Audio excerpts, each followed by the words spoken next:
Bonjour, aujourd'hui je vous présente la KEF LS50 Wireless 2 qui donc est la suite logique de la première version qui s'appelait elle-même LS50 Wireless de KEF et qui va beaucoup plus loin en termes de technologie utilisée et de facilité d'utilisation. Elle prend par contre des choses en commun, par exemple sa forme. On reste sur une forme iconique pour KEF qui a été créée une dizaine d'années maintenant par la LS50. Et cette forme, en fait, on l'a légèrement fait varier en termes de coloris pour passer à des finitions qui sont désormais mates, mais on garde toujours le même concept. Le concept, c'est-à-dire que nous allons avoir à chaque fois un haut-parleur UniQ qui utilise donc un tweeter avec un médium de 13 cm autour de lui. Et ce haut-parleur est mis dans une boîte extrêmement résistante, extrêmement stable mécaniquement, puisqu'il y a de très nombreux renforts internes qui vont piéger, qui vont coincer en fait ce haut-parleur entre le baffle, donc la façade de l'enceinte, des barres de métal, une dans chaque angle, et ces renforts internes, afin que ce soit le haut-parleur qui bouge et donc crée le son, et non pas la boîte qui elle vibrerait et créerait ce qu'on appelle une coloration. Ça reste le principe de base de cette enceinte. Ce qui a évolué, en fait, c'est tout d'abord la partie Twitter. Et on ne verra pas exactement ce que c'est, mais c'est derrière ce Twitter qu'il y a eu un gros changement. Dans une enceinte, en fait, on sait que le haut-parleur va reculer et avancer de manière symétrique. Et quand le haut-parleur recule, on va soit, avec le grave, récupérer l'énergie qu'il crée par un évent basse réflexe à l'arrière de l'enceinte, pour récupérer le maximum d'énergie, soit pour un tweeter, on va essayer par contre d'amortir cette énergie afin d'éviter que ça fasse une sorte de vibration, une sorte de parasitage du son. En fait, ce qu'on appelle de la distorsion. Ce qu'on devrait faire en théorie, c'est mettre une sorte de grand tube qui ferait quasiment 50 cm de long, ce qui n'est pas très pratique à installer, surtout sur une enceinte qui ne fait même pas 30 cm de profondeur. Donc ce qu'on a fait, c'est qu'on a transformé ce tube en fait en un petit disque. Ce petit disque en fait va avoir un ensemble de petits chemins à l'intérieur qui vont permettre de piéger totalement les ondes à partir d'environ 600-620 Hz jusqu'à dans le haut du spectre, à travers donc 30 bandes différentes de filtrage. L'idée va être qu'on va, de cette manière-là, diminuer de 99% la distorsion induite par la charge arrière du tweeter.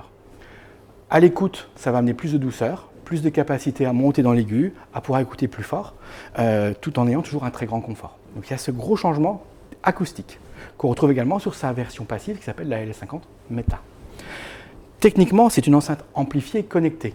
Au niveau de la partie amplification, on a en fait boosté la puissance. On passe désormais de 200 à 280 watts sur le boomer et on passe de 30 à 100 watts en classe AB sur le tweeter. L'idée est d'avoir le maximum de courant possible, le maximum de capacité dynamique.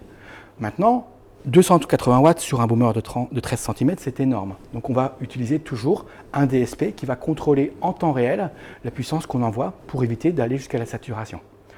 Ça fait maintenant quelques années qu'on travaille les DSP, donc on a appris depuis qu'on a lancé la version 1 à mieux maîtriser ces logarithmes, ces systèmes de calcul qui sont désormais très puissants. Et l'avantage, c'est que maintenant, l'informatique ayant tellement progressé, ces DSP ne viennent pas amoindrir la qualité sonore. En fait, on va garder une qualité sonore équivalente à tous les niveaux, qu'on utilise l'enceinte à bas niveau ou à très fort niveau. Plus on va utiliser l'enceinte fort, plus on va donc devoir contrôler ce boomer pour éviter qu'il ne soit détérioré, mais on ne va pas détériorer la qualité sonore dans l'oreille. Donc le cœur de l'enceinte va être ce DSP et on va également tourner autour de ce qu'on appelle le DAC, en fait, le convertisseur. Toutes les entrées, et elles sont très nombreuses, vont aller dans ce convertisseur. Désormais, on peut rentrer sur l'enceinte en réseau ou en RJ45 ou en Wi-Fi. Et là, on va jusqu'à des fréquences très très élevées en termes de conversion, vu qu'on peut traiter des systèmes comme le MQA de chez nos amis Tidal ou du DSD, qui est le système équivalent à ce qu'on a sur un SACD. Donc on a vraiment amélioré la qualité du DAC à ce niveau-là. Au niveau des connectiques, on a également étendu le champ des possibilités. Toujours une entrée optique, toujours du Bluetooth. C'est pratique si on a besoin d'écouter de la musique comme ça sans s'embêter depuis son smartphone ou sa tablette. Mais surtout, on a rajouté une entrée HDMI. Une entrée HDMI e-ARC, c'est-à-dire qu'on peut désormais connecter les enceintes directement sur un téléviseur. On allume le téléviseur, on peut paramétrer l'application pour que l'enceinte s'allume en même temps. On pilote le volume avec la télécommande du téléviseur et ça devient vraiment un ensemble complet audio-visuel en stéréo de canaux. D'autres connectiques ont été rajoutés, par exemple une entrée coaxiale numérique, ce qui permet donc de pouvoir pas brancher une PlayStation ou autre chose. Mais l'idée est vraiment d'avoir une enceinte très versatile, facile à utiliser. On a bien sûr également la possibilité de sortir du son. En fait, c'est une enceinte qui désormais a sur chacune des deux enceintes une sortie sub pour pouvoir évoluer vers un système 2.1 ou pourquoi pas même 2.2 en rajoutant deux caissons si on souhaite, un par enceinte. Dans l'application, et c'est elle qui a beaucoup évolué, on va pouvoir bien sûr faire tous les réglages pour les enceintes au niveau sonore. Mais surtout maintenant, ce qu'on propose, qu'on n'avait pas auparavant, c'est une application qui permet d'accéder à la plupart des services de streaming sur le marché actuellement. Alors, elles sont tout d'abord Tidal Connect, c'est-à-dire qu'on va pouvoir directement depuis Tidal même envoyer depuis l'application Tidal, mais dans l'application KEF, on aura Tidal, donc on pourra avoir un MQA, donc en haute définition. On peut avoir Qobuz également, bien sûr aussi en haute définition. Spotify, on a également Deezer, qui est une marque importante en France, et Amazon. Les enceintes sont très ouvertes également pour d'autres systèmes parce qu'elles ont intégré une entrée, la puce AirPlay 2, donc pour les fans d'Apple. Donc on peut, à partir d'un appareil Apple, un ordinateur, une tablette ou un smartphone, envoyer toute la musique qu'on veut en AirPlay 2. On peut utiliser également l'AirPlay 2, pourquoi pas, pour faire du multiroom si on a d'autres appareils qui fonctionnent sur ce protocole-là. Pourquoi pas même les petits LSX qui sont leurs petites sœurs qui ont également cette possibilité. Maintenant, pour les amoureux de Android et Google, on a également rajouté une Chromecast, donc ce qui permet de très facilement se connecter si on est dans cet univers-là. Il y aura quelques évolutions qui vont avoir lieu, en particulier l'évolution vers le Roon. Roon qui est un système qui permet donc de streamer sa musique depuis un disque dur réseau ou un ordinateur, avec la facilité d'avoir Tidal et Qobuz dessus, plus sa propre bibliothèque musicale. C'est un système intéressant, extrêmement qualitatif, qui va arriver dans quelques mois. On est en train de faire les tests actuellement. Donc pour résumer en gros, c'est une deuxième version effectivement de la LS50 Wireless, qui a été un gros succès pour KEF depuis quelques années, qui reprend le côté esthétique, je pense qu'il y a beaucoup plu, car ça reste une enceinte très compacte, et on continue à aller sur ce marché de simplification, mais un marché qui ne veut pas dire que c'est moins bon. En fait, maintenant, l'idée de base, c'est que vraiment on peut adapter et faire une recette, entre guillemets, qui soit la plus optimale possible, entre un haut-parleur qu'on maîtrise, la partie puissance qu'on maîtrise, le DSP qu'on maîtrise de mieux en mieux. C'est vraiment une chaîne très complète qui est extrêmement impressionnante à l'écoute. Les améliorations qu'on a faites sont, entre autres, au niveau de la qualité pure hi-fi. En termes de distorsion, elle a encore baissé par rapport à ce qu'on faisait auparavant. Et en qualité musicale, c'est des enceintes qui sont extrêmement agréables à écouter. Elles sont sorties depuis quelques semaines maintenant. Elles existent en plusieurs couleurs, en 4 couleurs.